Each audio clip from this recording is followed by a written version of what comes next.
réalité virtuelle et productivité, c'est le programme du congrès i3D avec à la clé une quinzaine d'ateliers de démonstration et simulation 3D pour l'industrie. C'est à l'aérocampus de la Trenne et c'est le coup de caméra du jour avec Lucie Martinez et Bastien Loquet.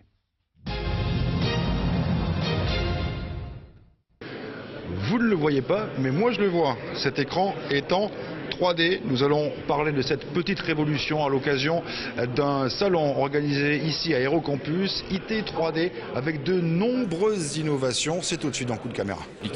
Je suis maintenant, mine de rien, avec Sébastien Kunz à la tête d'une société qui s'appelle MiddleVR.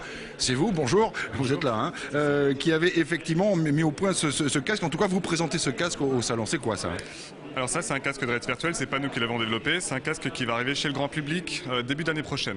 Donc on va pouvoir avoir ça chez soi, à la maison. Ces outils-là qui coûtaient quelques millions d'euros avant, on va pouvoir les avoir chez soi pour entre 300 et 500 euros. Ça là ? Ce casque-là, exactement, ouais. Ça sert à quoi concrètement ? Ça sert à quoi ? Alors pour le grand public, ça pourra servir à des jeux, par exemple, c'est la première chose à laquelle on pense, mais on pourra visiter aussi un appartement qui va arriver dans le futur. Visiter l'appartement, changer les meubles, changer les couleurs, etc. Donc il y a tout un tas d'applications incroyables qui sont aussi utiles pour l'humanité et pas juste pour s'échapper de la réalité.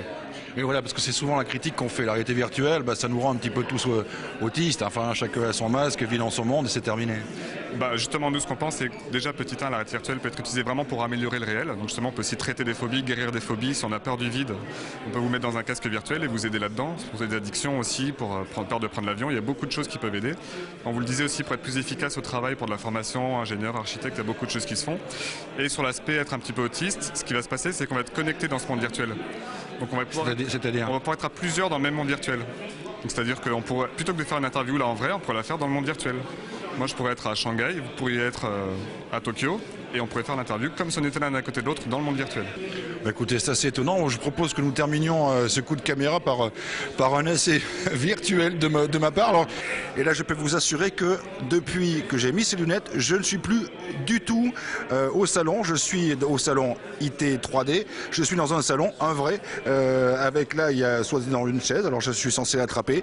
Là, je me dirige vers le balcon. Ça n'a l'air de rien. Ah, ça y est, je suis dans le balcon, sur le balcon, avec un magnifique fauteuil. Et je peux vous assurer que lorsque effectivement vous aurez la possibilité d'avoir ça chez vous, ce sera une vraie révolution en marche. Bon, écoutez, moi je vais y aller.